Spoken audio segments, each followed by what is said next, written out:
Hello everyone, today I will show you how to replace multiple pages in a PDF file using Nitro Pro PDF Editor. Open your PDF file with Nitro Pro PDF Editor and click on this left side bar this page thumbnail option.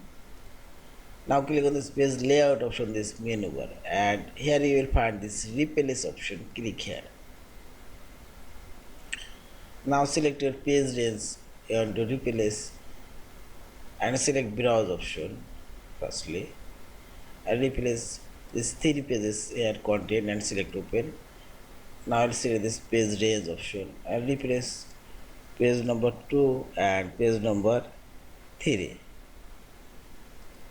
Now select replace and see this page number 2 and page number 3 now replaces with another PDF pages. In this you can replace specific pages, also you can replace multiple pages.